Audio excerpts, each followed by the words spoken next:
Hello friends, today we are going to discuss random walk theory. The random walk theory or the random walk hypothesis is a mathematical model of the stock market. Proponents of the theory believe that prices of security in the stock market evolve according to a random walk. तो हम क्या कह सकते हैं basically कि जो random walk theory है एक मैथमेटिकल मॉडल है किसका, स्टॉक मार्केट का। इस थ्योरी में क्या बिलीव किया जाता है कि जो प्राइसेस हैं सिक्योरिटीज़ के वो एक रैंडम वॉक की तरह चलते हैं। एग्जाम्पल से समझते हैं, such as a drunken person, उसे नहीं पता चलेगा कि वो किस डायरेक्शन में मूव कर रहा है। जिसने ज़्यादा ड्रिंक कर रखी है उसे नहीं पता चलेगा कि वो किस डायरेक्शन में मूव कर रहा है। इसी तरह से क्या है, प्राइसेस होते हैं सिक्योरिटीज़ के स्टॉक मार्केट में, वो क्या करते हैं, रैंडम वॉक की तरह चलते हैं। मतलब कि या अपवर्ड आ रहे हैं या डाउनवर्ड हो रहे हैं, एक पर्टिकुलर डायरेक्शन नहीं उनकी होती। तो random walk is a statistical phenomena where a variable follows no discernible trend and moves seemingly at random। तो रैंडम वो बताता है कि एक स्टैटिकल फिनोमेना है। इसमें क्या होता है, जो वेरिएबल होते हैं वो ट्रेंड में नहीं चलते हैं, वो सीमिंगली चलते हैं random. Basic assumption of the random walk theory. अब हम स्टडी करेंगे कि किस एजम्पशन पे बेस्ड है random walk theory. First assumption is it assumes that the price of each security in the stock market follows a random walk। कि जो prices हैं सिक्योरिटी के स्टॉक मार्केट में वो रैंडम वॉक को फॉलो करते हैं। Second is it also assume that the movement in the price of one security is independent of the movement in the price of another security. Means अगर एक security के price में movement हुई है तो ये नेसेसरी नहीं है कि दूसरी सिक्योरिटी के प्राइस में भी मूवमेंट हो। क्या पता दूसरी सिक्योरिटी के प्राइस में कोई मूवमेंट ही ना हो या मूवमेंट कम हो कंपेयर टू दूसरी सिक्योरिटी के प्राइसेस में, या मूवमेंट ज़्यादा हो। तो बेसिक एजम्पशन है ये रैंडम वॉक थ्योरी के। Next is explanation of random walk theory. First point is random walk theory suggest that changes in stock prices have same distribution are and independent of each other. अभी हमने second assumption यही पढ़ा था कि जो securities के price में change है वो दूसरी सिक्योरिटी के प्राइस पे डिपेंडेंट नहीं है। क्या पता एक सिक्योरिटी के प्राइस में चेंज हो और दूसरी सिक्योरिटी के प्राइस में कोई चेंज ही ना हो। तो ये इंडिपेंडेंट है एक दूसरे के, कि ज़रूरी नहीं कि एक सिक्योरिटी के प्राइस में चेंज आया तो दूसरी सिक्योरिटी के प्राइस में भी चेंज आए। Random walk theory infers that past movement or trend of stock price or market cannot be used to predict its future movement। हमने दो कंसेप्ट किए थे, first one is fundamental analysis and second was technical analysis, जो हमने last video में पढ़े थे। तो पास्ट ट्रेंड्स है वो टेक्निकल एनालिसिस से स्टडी किया जाता है। तो random walk theory past trend के बारे में हम स्टडी करके फ्यूचर ट्रेंड का पता नहीं कर सकते, ये कहती है कि जो टेक्निकल एनालिसिस करते हैं वो यहाँ पर अप्लाई नहीं होता, उसके बेसिस पे हम फ्यूचर प्राइसेस का पता नहीं कर सकते। Then random walk theory believes it is impossible to outperform the market without assuming additional risk. Random walk theory क्या कहती है कि एडिशनल रिस्क नेसेसरी होता है लेना। सच एस हम एडिशनल रिस्क कैसे ले सकते हैं, एक जगह ना इन्वेस्ट करके अलग अलग जगह इन्वेस्ट करें, या हम कैसे इन्वेस्ट करें जिसके बारे में हमें नॉलेज ही नहीं है, रैंडमली इन्वेस्ट करें। तो एडिशनल रिस्क लेना ज़रूरी है इस थ्योरी के अंदर, वरना मार्केट में चलना इम्पॉसिबल है। Random walk theory consider technical analysis undependable because it results in terrorists only buying and selling of a security after a move has occurred।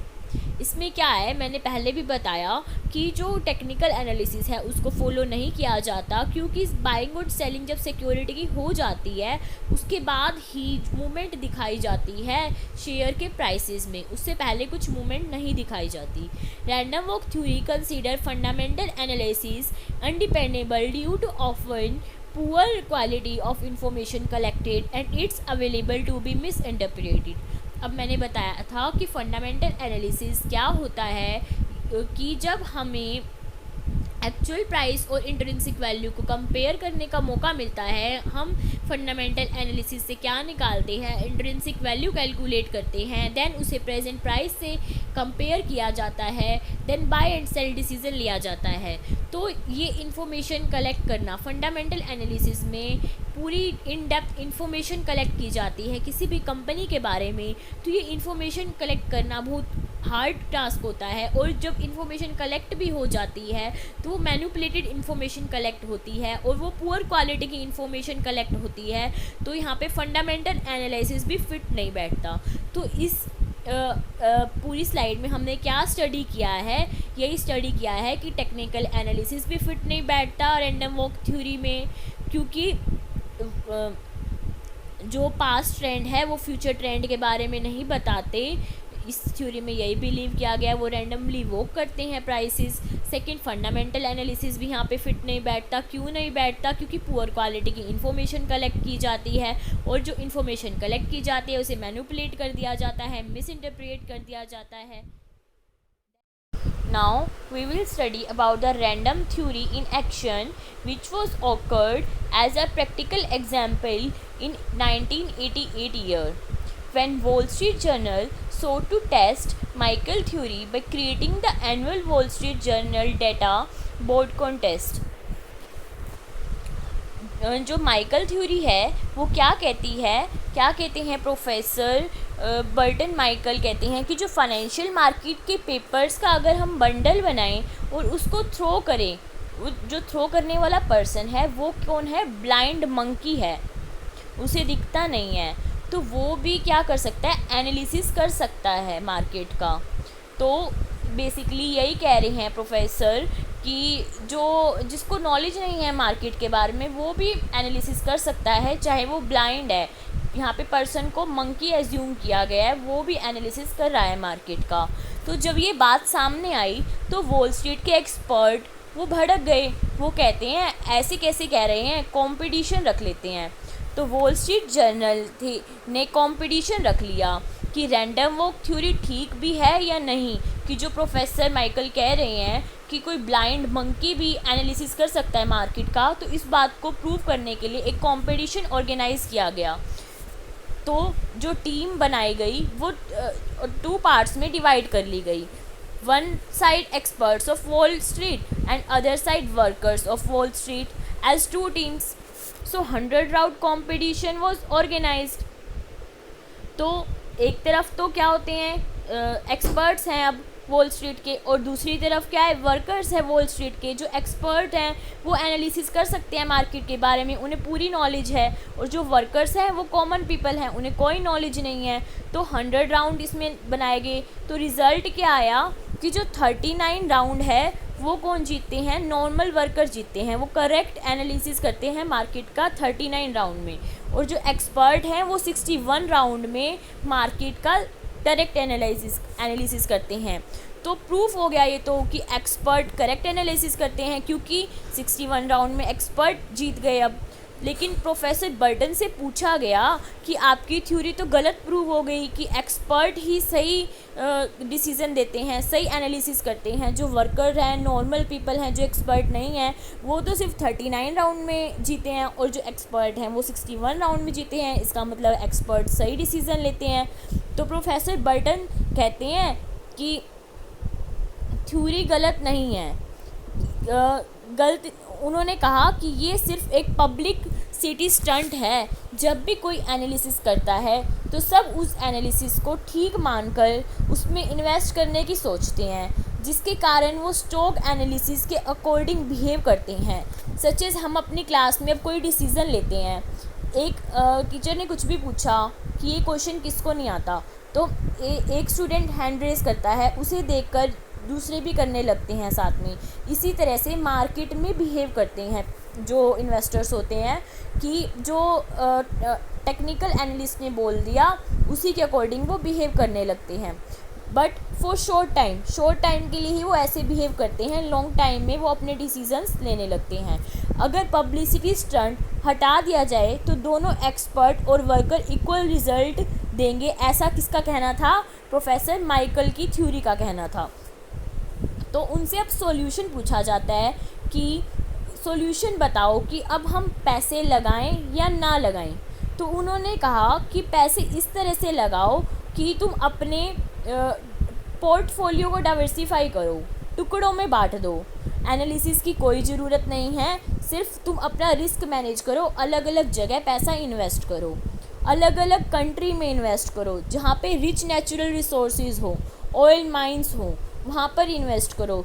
तो ये था प्रोफेसर माइकल का कहना। और ये थ्योरी एक तरह से जो कॉन्टेस्ट प्रूव किया गया उसमें रॉन्ग प्रूव हो गई थी कि जो रैंडम वॉक है वो जो मार्केट है वो रैंडम वॉक के अकॉर्डिंग नहीं चलती, वो एक्सपर्ट्स के अकॉर्डिंग ही चलती है। लेकिन बाद में प्रोफेसर माइकल ने कहा कि वो शॉर्ट टाइम के लिए ही टेक्निकल एनालिस्ट के अकॉर्डिंग चलती है, एक्सपर्ट्स के अकॉर्डिंग चलती है, लेकिन जब हम लॉन्ग टाइम में देखते हैं तो वो रैंडम वॉक ही चलती है। सो जो रैंडम वॉक थ्योरी है वो सिर्फ कब एप्लीकेबल है?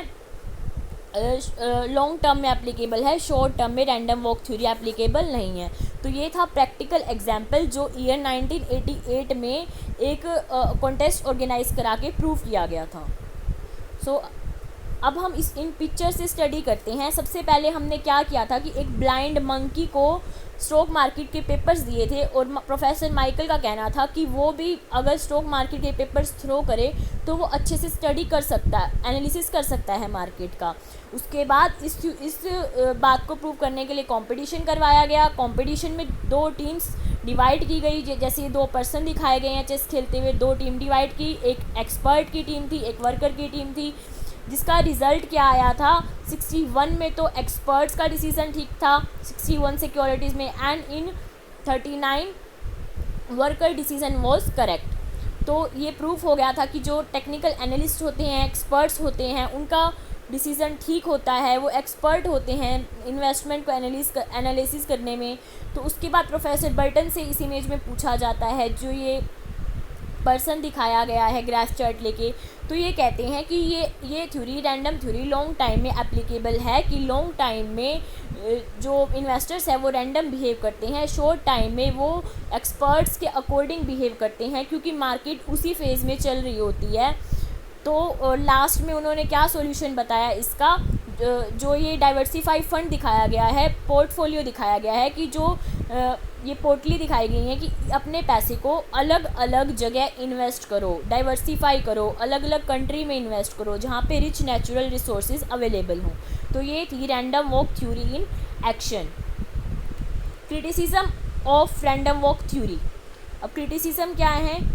It ignores the trend in market and momentum factor that have impact in prices. ये ट्रेंड्स के बारे में इग्नोर करता है। ये क्या कहती है रैंडम वॉक थ्योरी की जो मार्केट है वो एक ड्रंकन पर्सन की तरह चलती है, उसे पता नहीं होता कि किस तरफ जाना है किस तरफ नहीं जाना, प्राइसेस रैंडमली बिहेव करते हैं। तो ये एक इसका क्रिटिसिज्म है। सेकंड है stock market is vast and there is countless number of elements that have a large impact in stock price. तो यही कहा जाता है कि जो इसका क्या क्रिटिसिज्म है दूसरा, कि बहुत सारे एलिमेंट्स हैं जो स्टॉक प्राइस को इफ़ेक्ट करते हैं। उसके बाद है डिफरेंस है a non random walk and random walk theory में। अब नॉन रैंडम वॉक क्या है? Stock can be predicted on past trend and historical data, कि मतलब वो रैंडम बिहेव नहीं करेगी मार्केट, और जो स्टॉक है वो प्रिडिक्ट किया जा सकता है किस पे? हिस्टोरिकल डाटा और जो पास्ट ट्रेंड अवेलेबल है सुपीरियर नॉलेज के बेसिस पे, मतलब यहाँ पे टेक्निकल एनालिस्ट की हेल्प ली जा सकती है। एंड रैंडम थ्योरी में क्या कहा जाता है, जो मार्केट है वो प्योरली बाय चांस होती है कि सब कुछ रैंडम होता है, प्राइस रैंडम बिहेव करते हैं। Next is conclusion. कंक्लूजन क्या है? If believe stock prices are random, अगर हमें लगता है कि स्टॉक प्राइस रैंडम है तो है इन्वेस्ट करना म्यूचुअल फंड्स में अच्छा, और बुल मार्केट की होप करें हम।